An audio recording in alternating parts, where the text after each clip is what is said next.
Okay, welcome everyone to the first Sit Back seminar that MTRI is hosting of 2022. So my name is Chad Simmons and I'm an ecologist here at the Mersey Tobiatic Research Institute. But before we begin, I'd like to acknowledge that MTRI is in Gaspowick, Southwest Nova Scotia, and it is one of 7 districts of Mi'kma'ki, homeland of the Mi'kmaq people. And we want to acknowledge the treaties of peace and friendship and thank the Mi'kmaq people for their generosity in sharing their homeland with us. So for anyone who's unaware, MTRI is a research-based nonprofit, and we are nestled in Southwest Nova Scotia near Kejimkujik National Park and Historic Site. And our mission is to promote, conserve, and sustain biodiversity in Gaspowick as well as beyond. So tonight, I'm very pleased to introduce Loay Jabre. Loay is a Ph.D. candidate in the Bertrand Lab at Dalhousie University, and he is working to understand how climate change affects phytoplankton, its growth, specifically in the polar regions. He does a lot of his work in the lab, but he also gets to go on research expeditions to understand phytoplankton in the wild. Loay did his Bachelor of Science and his master's degree in Nova Scotia, and has done research in areas that are heavily tied to the province, including on white spruce, insect pests, and pollution, as well as phytoplankton monitoring on Sable Island. So next, I'm going to hand the seminar over to Loay, but I'd like to remind everyone to please keep your mics muted. And if you have any questions during the talk, you can type them into the chat window or save them to the end where we will have a dedicated question period. So with that, Loay, if you'd like to take over. Cool. Hi, thanks, Chad, for the introduction. Hi, everyone. It's so great to see a lot of names that I don't recognize and a couple of names that I recognize. So that's really cool. Before I start, I just want to say, if you have any questions or comments throughout the talk, just feel free to open your mic and chat. I won't be able to see the chat, or if you raised your hand, I won't be able to see that. So just feel free to just open your mic and talk. And I wanted to ask everyone before I begin, if you know what phytoplankton are, or if you've heard of phytoplankton before, just a quick survey. If you have heard of phytoplankton, maybe just raise your hand or something. Okay, there's a couple of people. That's great. Okay, awesome. So the talk is going to be a very picture-heavy introduction of phytoplankton and what they are and where you can find them in the wild. So I'm glad that some of you don't know what they are, and I'm glad that some of you do know what they are. Okay, I'm just going to share my screen here. Okay, can everyone see my screen and my cursor? Great, awesome. Cool, yeah, so my name is Loay, like Chad said, and I'm a PhD student at Dalhousie University, where I study phytoplankton, and specifically phytoplankton from polar regions. So kind of to begin the talk is the question is, what are phytoplankton? You know, if we're going to talk about phytoplankton the whole night, we need to know what they are. So the word phytoplankton translates into a wandering or a drifting plant. So phytoplankton, by that definition, are tiny plants that wander or drift in the ocean or in aquatic bodies. So they're not necessarily plants per se, they're plant-like organisms. And the reason I say that is because they're photosynthetic. So they have chloroplasts like plants on land, and they perform photosynthesis like plants on land. They are, however, very small. So in most cases, you're going to need a microscope to see phytoplankton. And a lot of the plants that we see on land evolved from phytoplankton in the ocean. Now, phytoplankton are an extremely diverse group of organisms, and they come in many different flavors, sizes, shapes, colors, taxonomic groups. This is only a few examples of what you can expect to see in the wild. Some phytoplankton are called diatoms. This is a very major group of phytoplankton that we see. And diatoms are really cool because they have these glass structures around their cells to protect them from predators.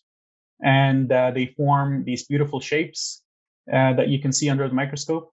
Other types of phytoplankton have armor plating made of chalk or chalk-like material, as you can see here. Some phytoplankton types form long chains.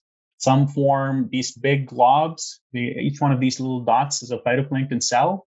and they somehow know that they need to get together and form this big glob and become like one large organism. So phytoplankton are extremely diverse, and they're also found in very large concentrations all over the world. So if you want to ask the questions of where are they, so we have many different types of phytoplankton, but the question is, where can you find them? And the answer is quite simple when you look at large maps like this one here. And the answer would be they're everywhere. If you look at the ocean and certain water bodies around the Earth, so this is where we are right now, and every color that you see, green, red, yellow, and so on, is actually chlorophyll. So, and chlorophyll is a proxy for phytoplankton, because phytoplankton contain chlorophyll like plant plants. So what you can see from this picture is that there's many different areas around the world that have chlorophyll in them in the ocean and in freshwater bodies. And that is directly tied to the presence of phytoplankton. This is another map of chlorophyll in the water and on land. So as you can see on land, the green is forests, like the Amazon over here. And you can see seasonal cycles of plants blooming on Earth and then dying down in the fall. And the same thing we see happening in the ocean. And what's really striking here is that the Earth is 70% water, is covered in oceans. And if you look at the area that is covered by forests and the area that is covered by phytoplankton in the world, phytoplankton cover a much larger area on Earth than forests do. So what's really striking to think about in here is that the entire Earth ecosystem is influenced by not only terrestrial things that we're used to seeing all the time, but it's influenced by phytoplankton that are in the oceans and other aquatic bodies. Another way to think about this is that all these different types of phytoplankton that we saw earlier live in different parts of the world.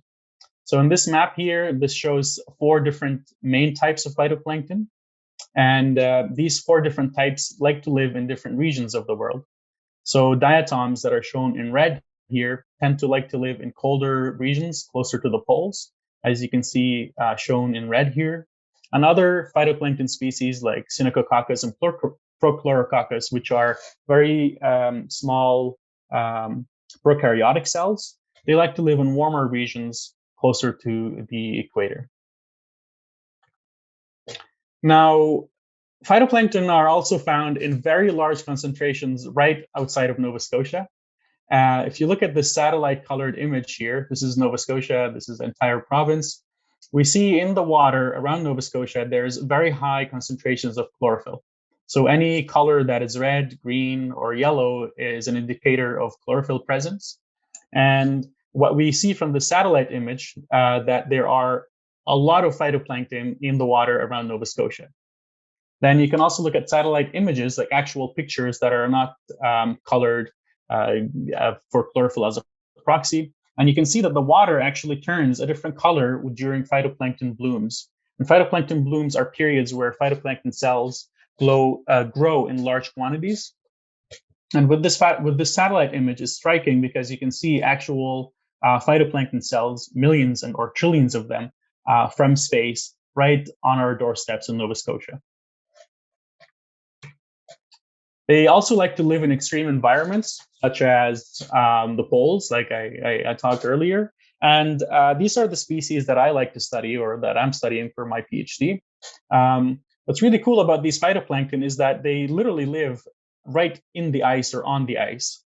They form these dense mats of many, many different cells, and they get to use nutrients from the ice, and they influence the ice ecosystem as well as ice stability, and a lot of things, a lot of variables that come with those regions.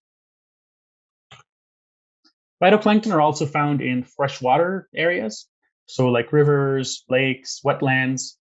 Basically, any place that there's water, you're probably going to find phytoplankton. I'm not sure if you've heard in the summer, a lot of areas or lakes are there's advisories that the lake is closed because of red or blue-green algae or certain phytoplankton blooms in those lakes.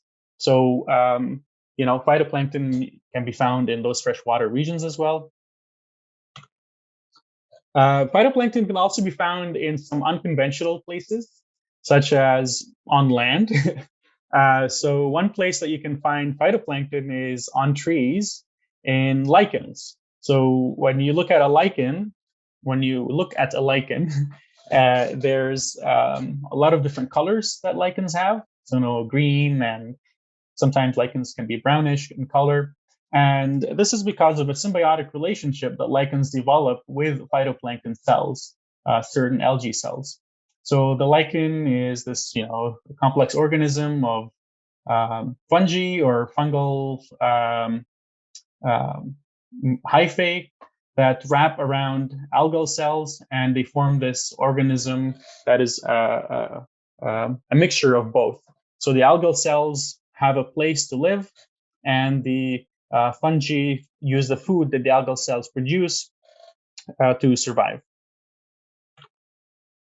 Another place to find phytoplankton cells that are dead is the cliffs of Dover.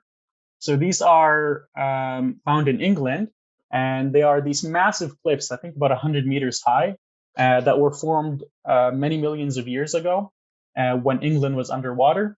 So during that time, there was these massive phytoplankton blooms made of the phytoplankton type that has chalky plates, chalk armor plates. And over millions of years, as these phytoplankton grew and died, they settled and sank to the bottom, and then they formed these layers of chalky material. And over millions of years, they formed hundreds of meters high layers of chalk. And that's what we can see today if you visit England or this part of England.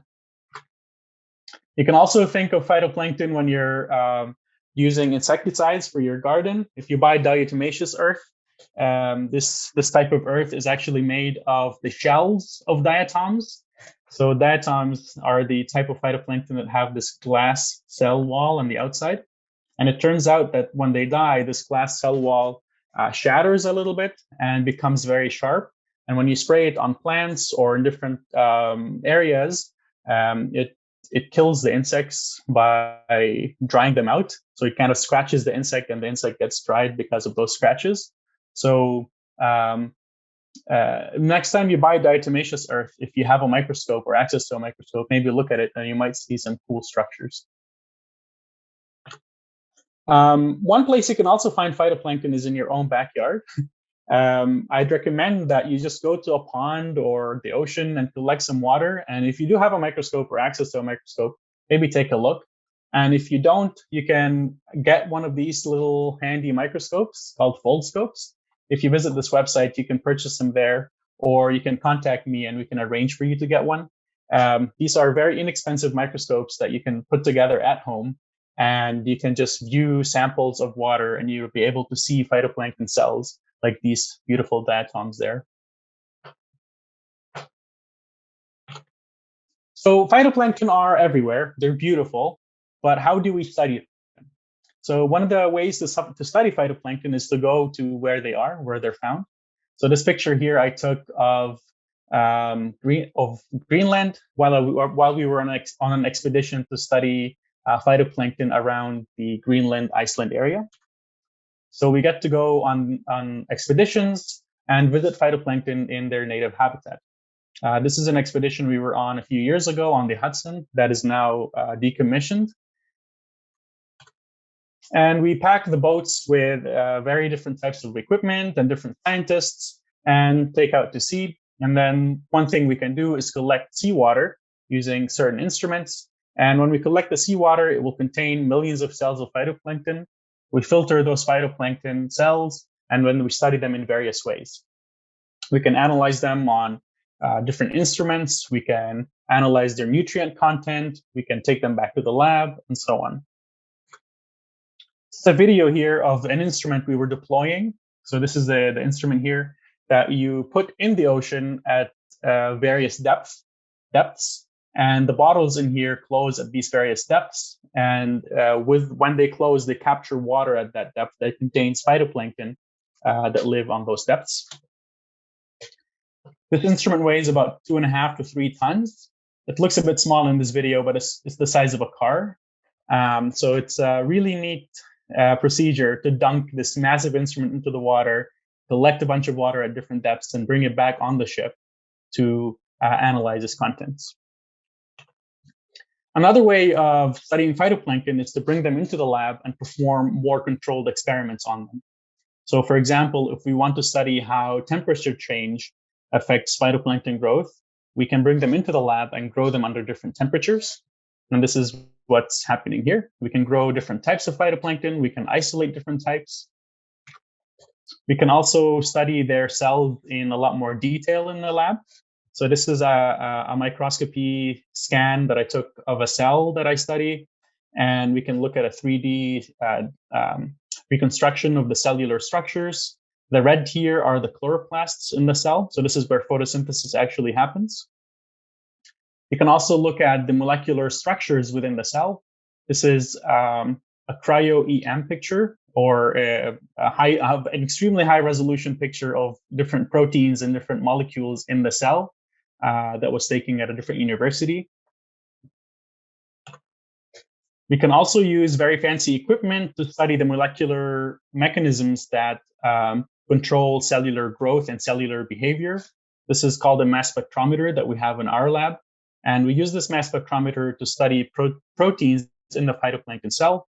And then we get to also sequence the genes of the cells and look at the different molecular processes that are working in the cells. So now that we can study phytoplankton, why should we even begin to study them? What's the point of studying phytoplankton? So one thing to think about is that phytoplankton are the base of all aquatic food webs. So whether it's in the oceans or anything that's related to water. So just like on land, where the food chain begins with plants and trees, in the oceans, the food chain begins with phytoplankton. They use sunlight to capture energy and make sugars, and then small zooplankton eat these phytoplankton and form the basis of this food web, this very complicated food web. So if we want to think about conservation, if we want to start seriously looking at aquatic and marine ecosystems, we need to understand how the basis of all these ecosystems work. But with that, we need to understand phytoplankton. And also all the fisheries depend on phytoplankton because all the fish and the seafood that we consume starts with phytoplankton. So another very important reason for looking at phytoplankton in more detail.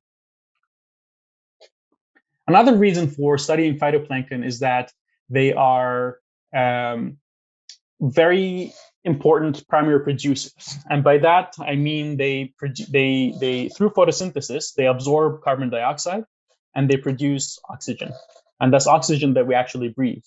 And there are calculations that show about 50% or more than half of the oxygen that we breathe actually comes from the ocean, from phytoplankton.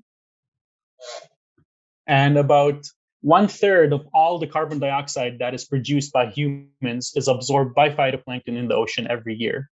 So in order to understand how these carbon dioxide and oxygen cycles work on Earth and how greenhouse emissions are influencing Earth, we need to start to understand better how phytoplankton absorb carbon dioxide from the atmosphere. So that's another very important reason for looking at phytoplankton and studying them. Another important reason for looking at phytoplankton is because some phytoplankton groups actually produce compounds or gases into the atmosphere that influence climate. So this is a little bit of a project that I did on Sable Island. So this is Nova Scotia here, and this is Sable Island. And what you can see when you look at a satellite image, a satellite picture, not edited or anything, is that right around Sable Island, there's these massive phytoplankton blooms that happen twice a year in the spring and in the fall. So we wanted to understand what were these blooms producing into the atmosphere when they were happening. So what we did is we flew to Sable Island and we land on the beach. And then we collected air from all around Sable Island and analyzed it on these instruments.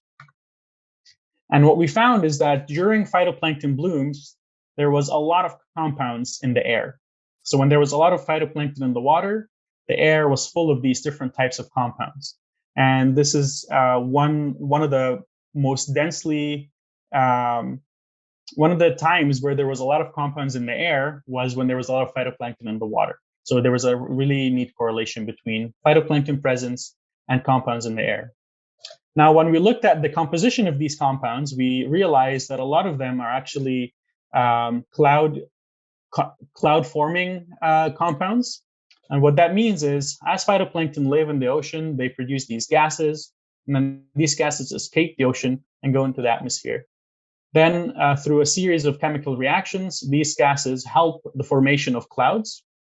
And then these clouds go on to precipitate over land, thereby watering plants and feeding, the terrestrial ecosystem, but also reflect sunlight. So there's this loop of phytoplankton growth, cloud formation, and cooling effect on Earth.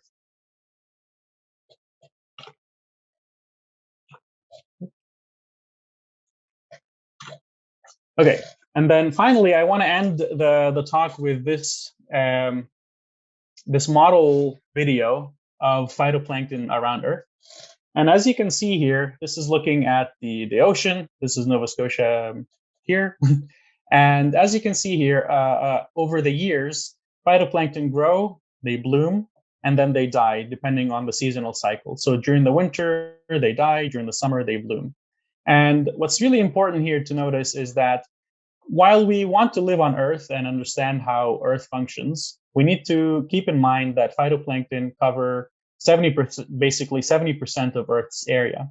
And in order to understand terrestrial ecosystems, we need to understand phytoplankton.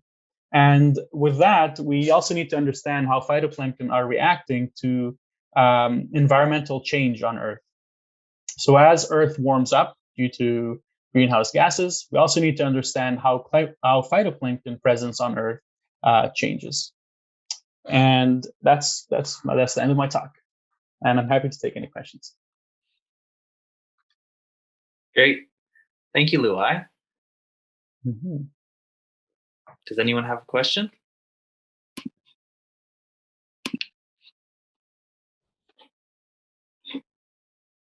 Okay, I have some questions.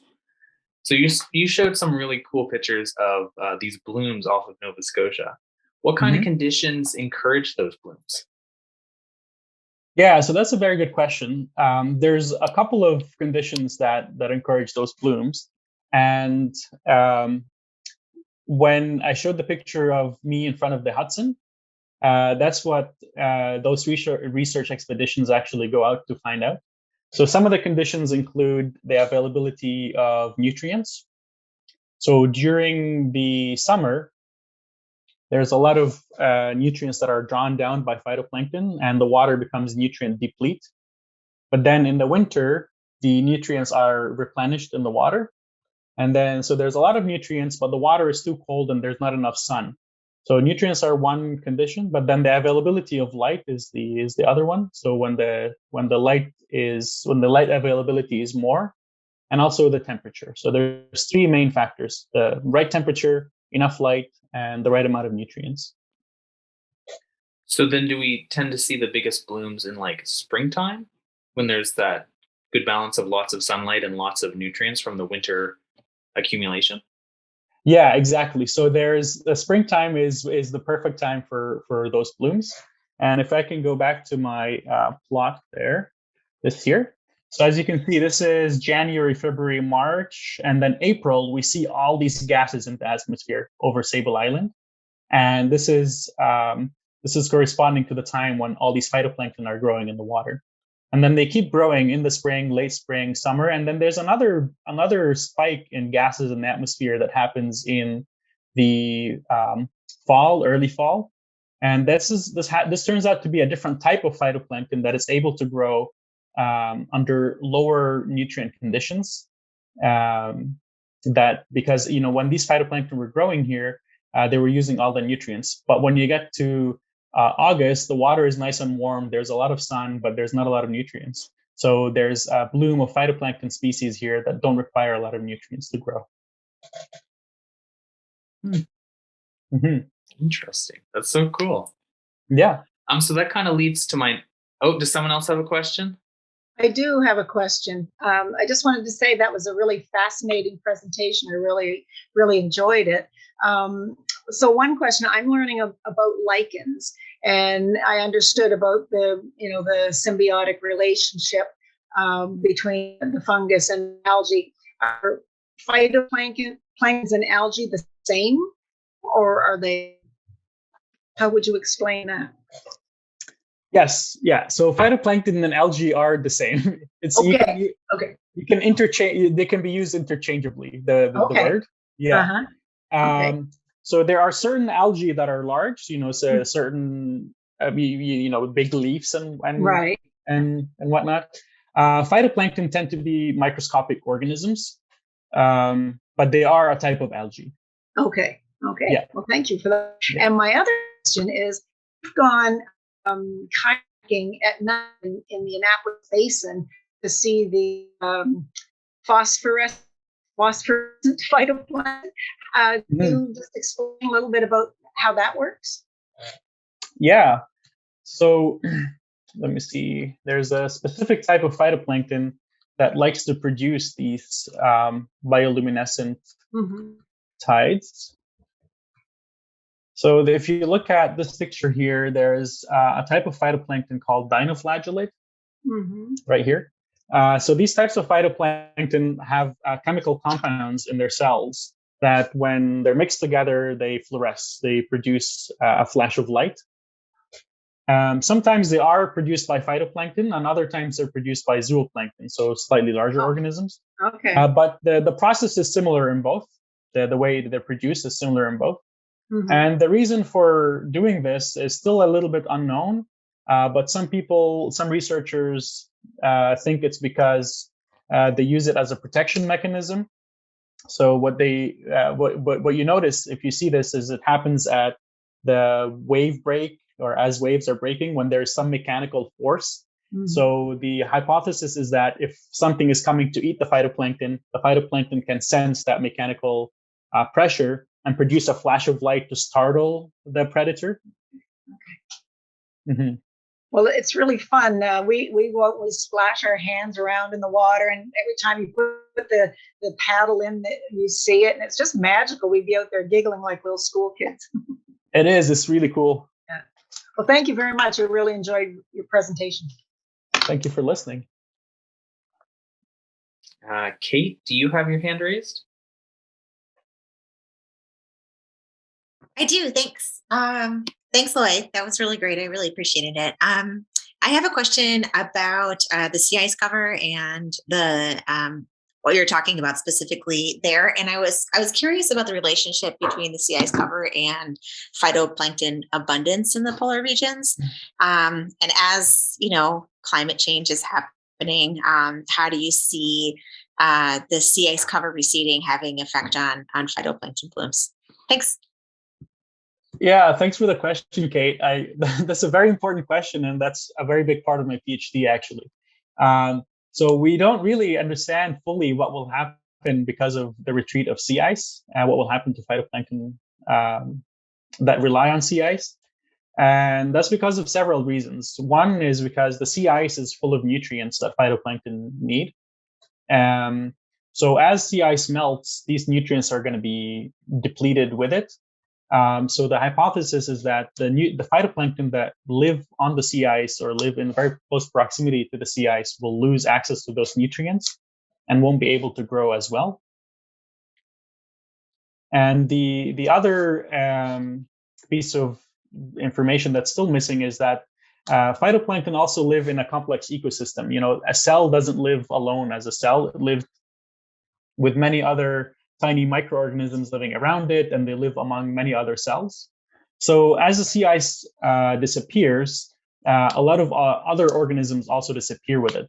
So phytoplankton that usually live in this kind of complex microbial ecosystem will find themselves missing certain parts of the microbial ecosystem that is related to the sea ice. And that's something that people are studying very heavily right now to understand what will happen to them.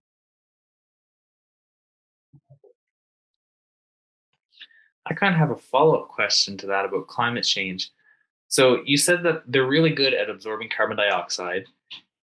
can we use them to fight climate change? Like, could we artificially fertilize portions of the ocean to encourage these blooms and to sequester carbon? Or should we? Yeah. I guess that's a better question. Should we? Oh, okay. Well, okay. Should we and can we are very different questions. So, can we is a question that was really a big topic in the 90s when researchers discovered areas in the ocean that were limited by iron. So just like us, we need iron to grow. We need iron in our blood. Phytoplankton also need iron in their photosynthetic systems to be able to live. And what researchers found is that certain parts of the ocean didn't have a lot of iron in them. And then when they went in the ocean and then dumped a bunch of iron in the water, they realized that phytoplankton were growing like crazy. So some people had this brilliant idea of going to these parts of the ocean, dumping a bunch of iron in there, and letting crazy amounts of phytoplankton grow, and then climate change problem solved. Turns out that it's a lot more complicated than that. Just because phytoplankton are growing in large amounts doesn't mean that it's the carbon dioxide is being absorbed from the atmosphere and buried deep in the ocean. So phytoplankton are growing, they're taking this carbon dioxide from the atmosphere, but they need to sink to the bottom of the ocean in order to bury that carbon with them. So what happened in these iron fertilization experiments is that they did observe a large drawdown of carbon dioxide, but a lot of those phytoplankton didn't sink fast enough. So they ended up decomposing in the surface layers of the ocean, and the carbon dioxide was sent right back up. So that's one. The other thing is that by dumping iron in the ocean, you're selecting certain types of phytoplankton to grow better than others. You're messing up with an entire ecosystem, and that messes up all kinds of stuff, such as the food chains and a lot of biogeochemical processes in the water. So first, it doesn't work on an actual carbon absorption level, and second, it messes up the ecosystem too much. Darn, I guess we'll just have to cut emissions. Unfortunately, yeah. Does anyone else have any questions?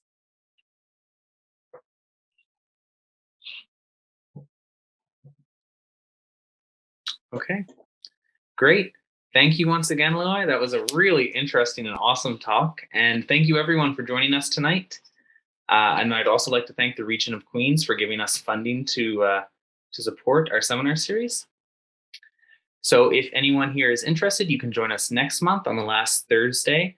That is February 24th, again at 7 p.m. And next month, we will be joined by Rachel Ricks for her talk on perspectives of hormeses in insects, pests, predators, and pollinators. And as always, you can stay up to date with our seminar series by following us on Facebook. So with that, we hope everyone stays well, and we get to see you all again very soon. Thank you.